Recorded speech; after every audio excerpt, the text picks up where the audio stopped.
1 minute behind schedule, but we are live in Fort Collins, and I am super excited because, one of the things that we started this channel about is just about everything Fort Collins. And over the last couple of years, my family and I have really experienced some of the great benefits of living in Northern Colorado and Fort Collins. And one of those is being so close to Red Feather and Denver, Colorado Springs, the mountains, Pawnee grasslands, all of these different areas that are super close to us. And we've started to really take advantage of that, especially with kids. Last year, we took them up camping to Red Feather a couple of times. And I want to just say this high level story because I'm super excited about it, which is, we're going to be going under contract to buy a property in Red Feather, which is from my doorstep, 60 minutes, from my office, about 45 minutes.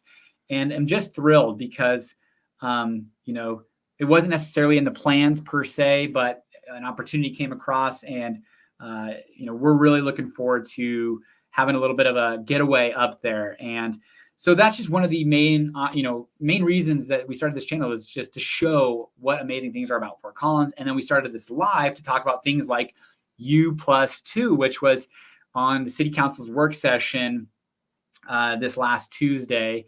And at the state level, essentially, they're abolishing any rules that limits housing based off of familial status, which there was a work session for in March for City of Fort Collins City Council to discuss what they're going to do with the U+2. And it's kind of a moot point because it sounds like kind of Big Brother for Colorado is kind of taking the reins on what municipalities or anywhere in Colorado can limit based off of occupancy. There's been some statistics out there that, there's 1,500 beds that are unoccupied, or maybe it's 15,000. I can't remember exactly how many beds are unoccupied in Fort Collins based off of this rule that you couldn't have three unrelated individuals living in a house. And, CSU, Colorado State University, is a major backbone of Fort Collins, and there's a lot of bi-level houses. I own a bi-level house. It's as a rental, it's a 4-bed, 2-bath house, and currently there's a family living in there. But if there were to be rented out again, and a group of college kids came through and wanted to rent it out, well, technically, either A, they couldn't, B, I could put 3 of them on a lease and not the 4th, but the 4th would be living there and I'd be breaking the law. Or C, it just would be, I could only say, hey, 3 of you guys can live here and the 4th couldn't. You guys have to figure out something else. So that 4th bedroom would remain unoccupied. And actually, when I was going through college, that's what our situation was. We had bi-level off of Harvard and college, and there was 3 of us, and there was an unused bedroom that literally just sat vacant my entire sophomore year. And so that was definitely something. It was kind of quick.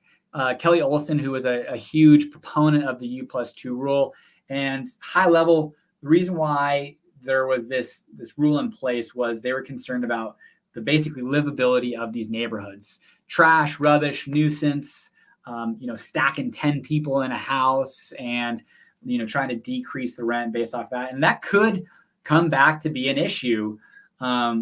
But there are rules in place, and that's how the city kind of like shifted the conversation of like, okay, this is happening, but now what do we do with that information? And do we implement and make sure that everyone knows our nuisance rules? No trash or rubbish, no noise levels, all these different things that can protect neighborhoods besides what was in place, that there was limiting kind of population within that house. It sounds like their only kind of teeth for occupancy and homes moving forward will be building codes. And there's certain building codes that allows, how many people or how many square footage a house has to have as far as a dining room and a living room for 1 person, 2 person, beyond how many people can live in that house to maintain building codes. But even that's super tough. And I remember watching the live stream or the recording, and one of the individuals who is familiar with it would say, well, the one thing that we could do is ask for people to voluntarily submit floor plans for their house, and then from there deduct how many people are living there and if they're in compliance. And Jenny's face was just like, whoa, that's not going to happen. And I definitely agreed with her, and I don't think they're going to do anything like that, but there's just not going to have a lot of opportunity to regulate. So it'll be self-regulation. I'm sure there's going to be some bad characters, throughout, as there already are. They were talking about actually some civil lawsuits that the city is having based off of nuisance laws, and very few of them. Most of them are not circulating around occupancy, but more so, the house specific. And but most of those get settled or disputed or come in compliance voluntarily. So those will be how we move forward in Fort Collins, with U+2 essentially being abolished at a state level, or occupancy laws overall. The other two things that happen at City Council, they talked about an intergovernmental agreement between basically Fort Collins, Larimer County, Loveland, Wellington, Red Feathers, Estes, and all these different municipalities that use or would be, they have a waste shed, a waste shed, and this IGA, intergovernmental agreement, that essentially is discussing how would we move forward as this community, this Northern Colorado region, to do better for our waste reduction. And essentially what was found out was this IGA is, for all intents and purposes, has gone out the window, fallen apart. And there's a lot of things that are happening that are big ticket items. Specifically, a new landfill is being built, and I believe opening in 2025, but it's a $25 million landfill. And then a $15 million transfer station, which will be built after that. So, a $40 million project. And we're talking about like how we can make sure that flow of garbage trucks goes in the right direction. And if they're charging the right rates, if they're not, then maybe they go to the alt landfill and these different alternatives. But the idea is to try to, we have a single trash hauler starting in September this year, which I think you have by the end of April to sign up. So if you haven't done that, get signing up for your carts, your bins from Republic, and then you'll have minimal different trash trucks on the road, and then all going to the same place rather than some going here, some going there. And so there's a lot of different components to it. But Fort Collins has a zero waste initiative by 2030. And I'm like, man, we're at 2024. That's 6 years away. But the way that they're going to do this is kind of by offloading trash, recycling, yard waste, construction and demolition, food scraps, recycling, and then trash, reuse. And that was one thing that was interesting that I didn't fully understand, but they were discussing how technology is coming and potentially going to be able to convert trash into energy. But Kelly Olson, who's on the board of this public advisory committee, was suggesting that, hey, these are making counties go bankrupt because they're putting so much money into these trash into energy programs, and the technology is just not there yet. But it will get there, and over time, maybe. And that's something that they're open to looking at and discussing. And so all that being said, a zero waste initiative by 2030 in Fort Collins, and a lot of that is going to be like on education of the community and making sure that they're putting food scraps here, yard waste here, construction, demolition, trash, recycle. I mean, I was thinking in my head when I was listening to this, I'm like, what am I going to do? Am I going to have like bins in my garage, or like little trash cans in my garage and have each separated? Probably great for the environment, but definitely a bigger onus on the user, which, that's great. If that's a change that we can make for the betterment of Fort Collins, the community, nation, great. But definitely don't know how the practicality of it is, or maybe it just becomes part of life. Like trash wasn't even, when I started in real estate, and working for a investment company here in Northern Colorado, 2013 happened, and they had like the cardboard ordinance, not a recycling ordinance, but a cardboard ordinance saying that you must recycle cardboard in Fort Collins. And then there was a recycling ordinance. multifamilies had to add recycling, have a recycling option.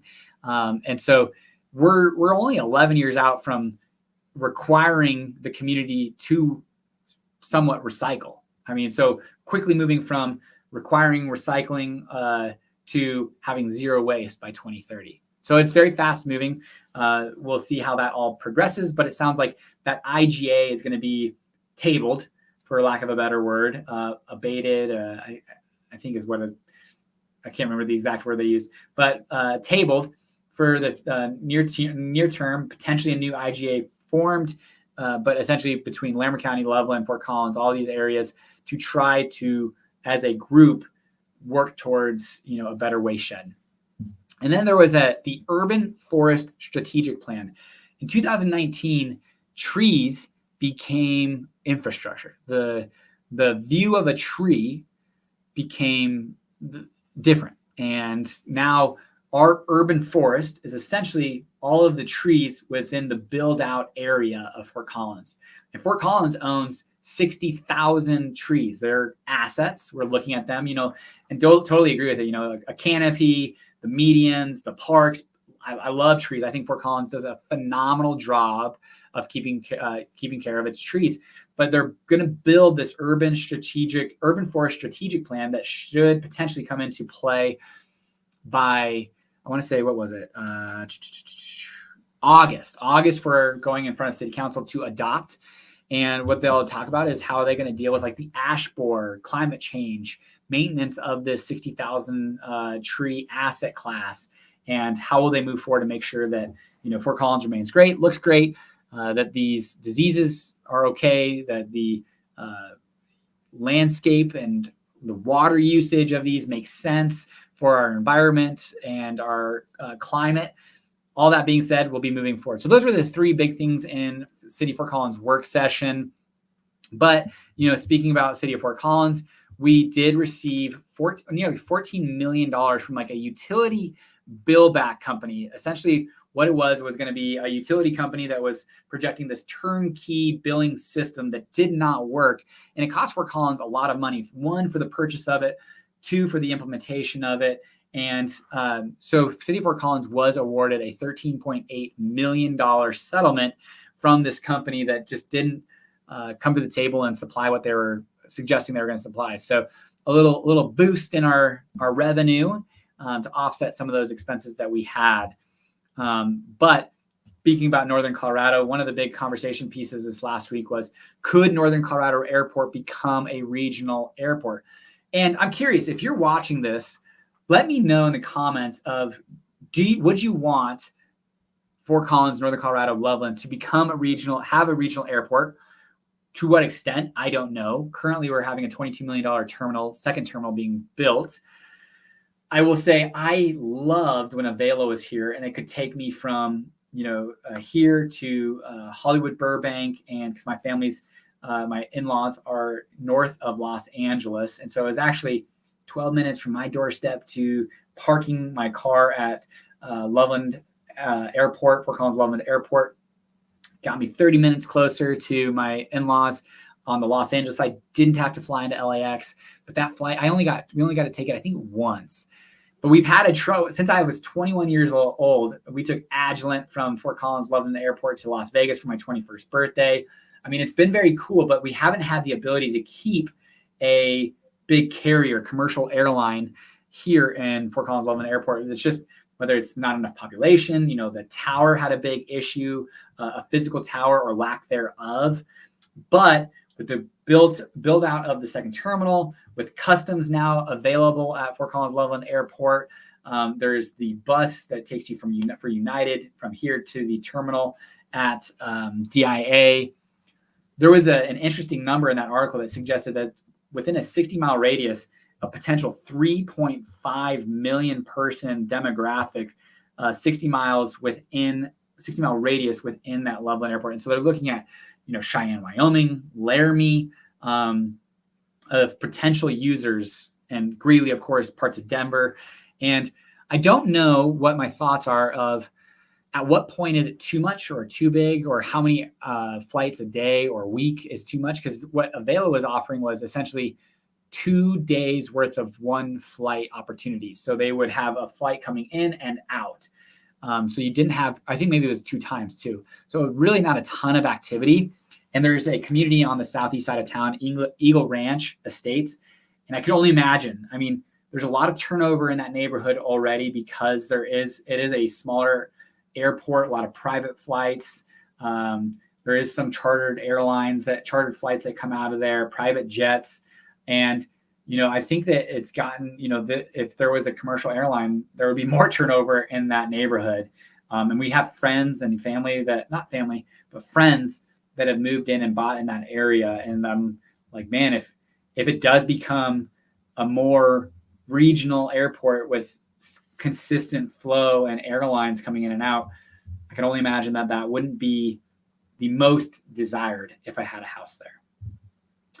Last week we talked about Chimney Hollow Reservoir that's being built and should be online in 2025, and how close it is to Carter Lake. But Horseshoe and Carter Lake, they've got the lottery system going for boat slips going from March 29th through April 19th, and you can enter the lottery. It's free, but as you can imagine, it's a very popular place. I went up there last year with my kids up to Horseshoe.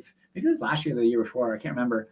But it was my first time on a boat in a while. We used to go up to Horseshoe all the time. We had great friends and family that had, small boats. I always have the theory, I would hate to own a boat, but I love to have friends that own boats and get to go up and spend time with them. But boat slips are definitely very desired. There's limited amounts. So if that's your jam, I'm sure you're already on top of it.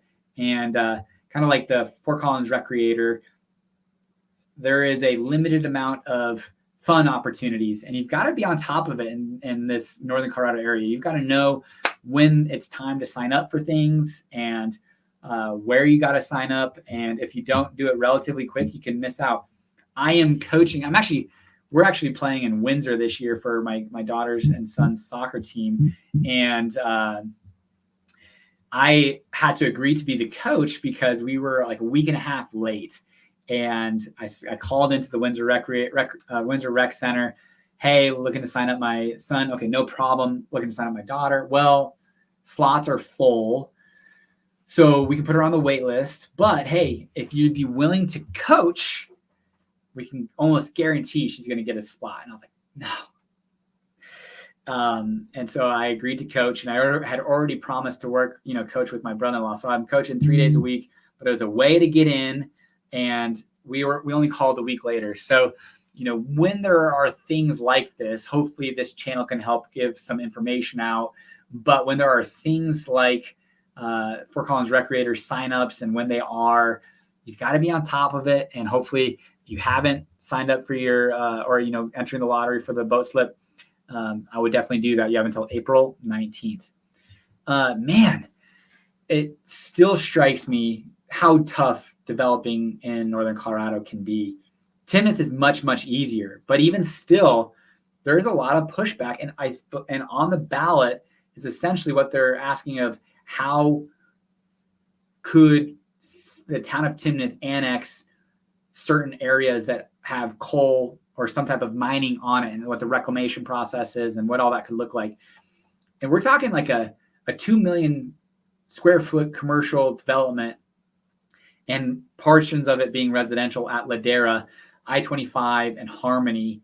And now, on top of having to go through the vote, now there's a developer who's essentially sought the help of legal counsel and said, hey, you guys didn't do what you need to do. You guys need to rescind your annexation of this land, which then would be a domino effect for the developer Ladera and Connell Resources.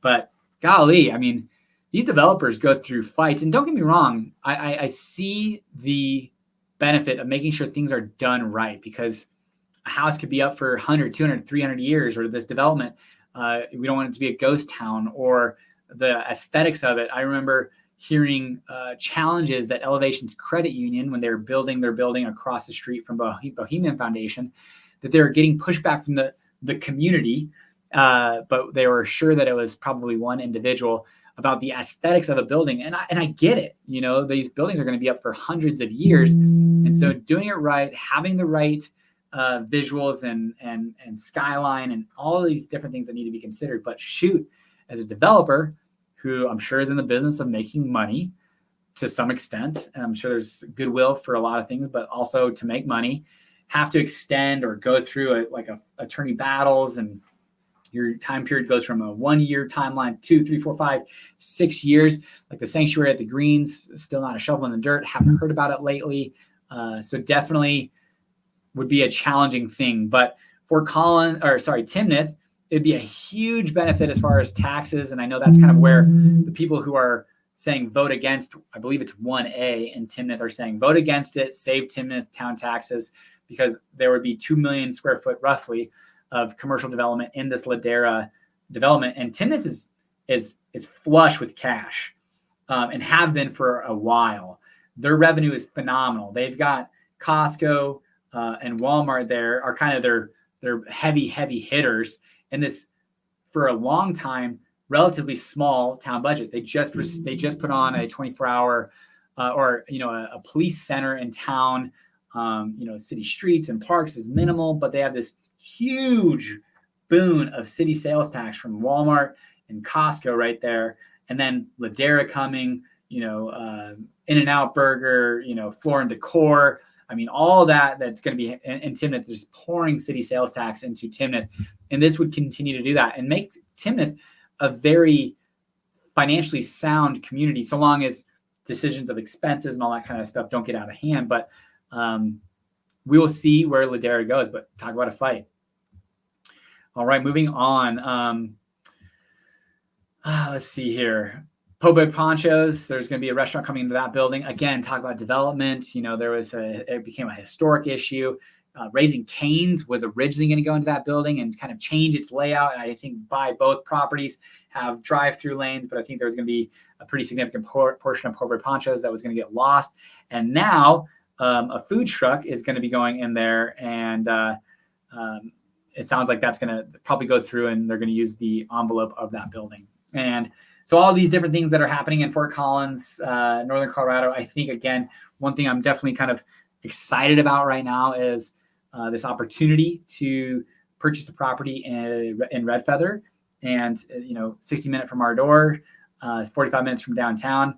I just sat on a blog post today about all the outdoor activity that you can do in Fort Collins within a 2 to 3 hour drive. And it's just something that I think we're trying to focus more on and really leverage what Fort Collins and Northern Colorado is, because so many people move here and the perspective is so much different than mine. Like individuals from Texas, to where if they wanted to go to a national park, is 4 hours out their back door. And that's the closest thing that they could even do. Otherwise it's, out in the middle of nowhere. And so the drive to move here is being so close to everything, Lori State Park within 20 minutes, the Pooter 10 to 30 minutes, Snowy Range within a couple hour drive, Eldora, a couple hour drive, Rocky Mountain National Park, hour and a half, Estes, 45 minutes. So we are definitely excited about using what Northern Colorado is more and more, especially because our sales tax went up a half cent to keep our parks so very nice and open, and just continue to leverage that. So that's kind of it for today's live stream. We did a little shorter. If you guys have any questions or concerns, I'll hang out for a little bit, but also in the meantime, I'm going to talk about some things that you can do this coming week. Mini golf, Old Aggie Open. And this is going to be at the, let's see here, location. Interesting. This is going to be at Old Town Putt. Have you guys been to Old Town Putt?